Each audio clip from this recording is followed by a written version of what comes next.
Filipenses capítulo 3, versículo do 12 ao 21.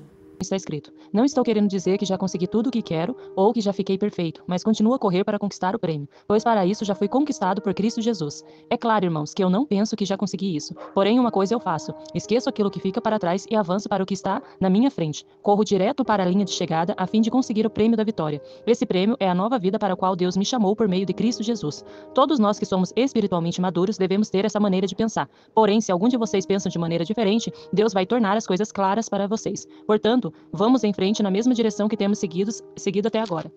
Meus irmãos, continuem a ser meus imitadores, e olhem com atenção também os que vivem de acordo com o exemplo que temos dado a vocês. Já disse isso muitas vezes e agora repito chorando: existem muitos que, pela sua maneira de viver, se tornam inimigos da mensagem da morte de Cristo na cruz. Eles vão para a destruição no inferno, porque o Deus deles são os desejos do corpo. Eles têm orgulho daquilo que deveria ser uma vergonha para eles e pensam somente nas coisas que são deste mundo. Mas nós somos cidadãos do céu e estamos esperando ansiosamente o nosso Salvador, o Senhor Jesus Cristo, que virá de lá. Ele transformará o nosso corpo fraco e mortal e fará com que fique igual ao seu próprio corpo, glorioso, usando para isso o mesmo poder que ele tem para dominar todas as coisas. Amém. Minhas queridas e amadas irmãs, irmãos, essa palavra ela é tão importante porque eu estava tentando hoje de todas as maneiras, foi um pouco complicado, mas aqui estou e glória a Deus por isso. Vamos lá. Essa palavra de hoje fala muito a respeito da nossa caminhada. Aqui o apóstolo Paulo ele traz o exemplo de uma corrida. Corrida para o alvo, corrida para Cristo. Essa corrida, ela fala sobre o caminho. O caminho é Cristo. E tem ali a largada, tem o inicial e tem a chegada. Lá o final, quando a gente chegar no final. Ou seja, ele está falando que nós precisamos estar sendo encontrados em Cristo. Nós precisamos estar com a mente de Cristo. Nós precisamos estar agindo da forma de Cristo. Então, nessa chegada, quando nós chegarmos lá, haverá a porta estreita e a porta larga. Qual que é a porta estreita? Quem é a porta? É o nosso Senhor Jesus Cristo. Ele é a porta. E quem passar por ela, terá a vida eterna. Então, dessa forma, ele é o único caminho. Logo mais, nós precisamos nos conduzir a lá, mas o que nós precisamos fazer para passar por essa porta estreita? É toda a nossa caminhada cristã, queridos e amados irmãos.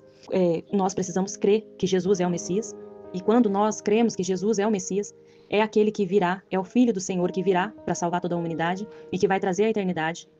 Nós precisamos amar a Deus sobre todas as coisas, amar a Deus acima do marido, do filho, da família, do emprego, do prestígio, do poder e N coisas. Deus precisa estar acima de todas essas coisas. E amar o próximo como a ti mesmo, a nós mesmos. Por quê? Porque Deus fala isso porque no momento que nós praticamos o amor ao próximo, o amor é um dos maiores mandamentos. Porque logo mais que nós praticamos esse amor ao próximo, todos os outros itens da lei, eles são cumpridos dentro do amor. Porque, logicamente, se você ama uma pessoa e você não vai machucá-la, você vai cuidá-la, você vai protegê-la, você não vai praticar as outras coisas. Isso vai estar fora de cogitação. Mas como que nós conseguimos, de certa forma, seguir essa caminhada? Primeiramente, irmãs, nós precisamos vigiar e orar. Porque esse momento, existem muitas situações que acontecem nessa corrida. Muitas pessoas que estão nos odiando, muitas pessoas que infelizmente elas não sabem o que fazem, que muitas pessoas, é muito triste falar para cada um de vocês aqui, mas entre os nossos entes queridos, entre amigos, conhecidos, muitas pessoas elas vão para a perdição.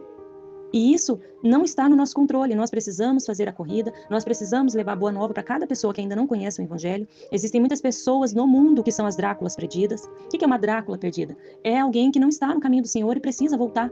Que dentro dela ela é uma pessoa boa, que ela é uma pessoa maravilhosa, mas precisa de Cristo. E ela vai voltar aos caminhos de Cristo, porque ela não é uma pessoa maligna. Então essa pessoa ela vai voltar para o colo do Senhor. As 99, a uma, né, que se perdeu, também das ovelhas, essa ovelha vai voltar para o átrio do Senhor, vai voltar para a casa de oração.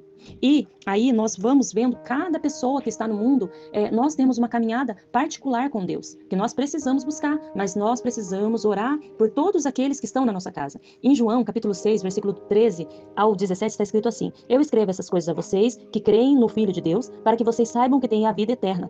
Quando estamos na presença de Deus, temos coragem por causa do seguinte: se pedimos alguma coisa de acordo com a sua vontade, temos a certeza de que ele nos ouve. Assim sabemos que ele nos ouve quando lhe pedimos alguma coisa. E como sabemos que isso é verdade, sabemos também que ele nos dá o que lhe pedimos. Se alguém vê o seu irmão cometer algum pecado que não traz a morte, deve orar a Deus, e ele dará a vida a essa pessoa. Isso no caso de pecados que não trazem a morte, mas há pecado que traz a morte. E não digo que vocês orem a respeito desse pecado. Toda maldade é pecado, porém há pecados que não trazem a morte. Então, aqui está querendo dizer que nós precisamos orar pelos nossos irmãos, pela nossa casa, os entes queridos, orar pelas pessoas que ainda não conhecem, né, que são do mundo, porque todos eles são, nós precisamos olhar por eles com amor, com misericórdia. Porque assim como nós recebemos a misericórdia de Deus, nós também precisamos ter essa mesma misericórdia frente às outras pessoas que não conhecem a Deus, frente às outras pessoas que estão cegas e não conseguem enxergar o que Deus tem para a vida delas. E todas aquelas outras que estão caminhando na fé, que estão todos os dias levando murro, todos os dias com dificuldade, caminhando por caminho pedregoso, com dificuldade, buscando novas pessoas, nós precisamos fortalecer.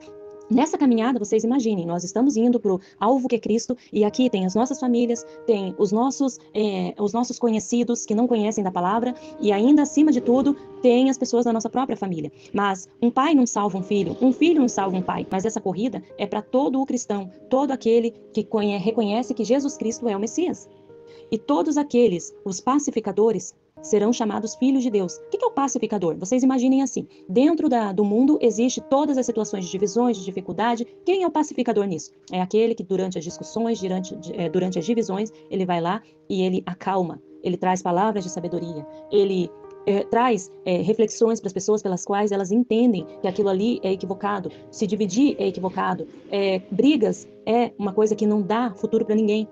Não tem saída para ninguém. Então, nessa corrida, nós precisamos orar pelos nossos. Essa passagem que eu acabei de ler aqui para vocês, 1 João 5, versículo do 15 ao 17, essa passagem bíblica, ela está dizendo que nós precisamos orar pelos nossos, que se nós vermos um dos nossos em pecado, e aqui ele está citando, toda situação de maldade é um pecado que causa morte. Então, nessa passagem bíblica, nós precisamos compreender que Deus nos escuta. E se nós estivermos buscando, meditando na palavra, buscando nos alimentar do Senhor todos os dias, por meio de oração, por meio de jejum e meditação da sua santa palavra, e congregando na igreja, porque nós precisamos ir congregar, nós precisamos estar no corpo de Cristo, ativo com os irmãos na fé, durante todo esse meio até a vinda de Jesus, essa caminhada, em todas as circunstâncias de dificuldades que nós tivermos, se nós pedirmos a Deus, nossa oração será recebida rapidamente por Deus, porque Ele vai curar essa pessoa, Ele vai tirar essa pessoa disso, nós precisamos orar. Então, existem pais, mães, julgo desigual, dificuldade de perseguição em trabalhos que nós estamos, dificuldade familiar em entes queridos que nós temos, que nós precisamos levar tudo para Deus, para que Ele possa fazer a obra. E por muitas vezes nós precisamos compreender que a nossa salvação, a gente pode correr atrás da nossa salvação, mas a gente precisa cuidar dos outros. Às vezes um irmão na fé, um líder, um pastor, às vezes a gente olha para eles, as lideranças, eles são atacados, eles precisam de oração, eles precisam de fortalecimento, porque são eles que estão conduzindo todos os rebanhos de Jesus Cristo. E Jesus Cristo é o grande pastor.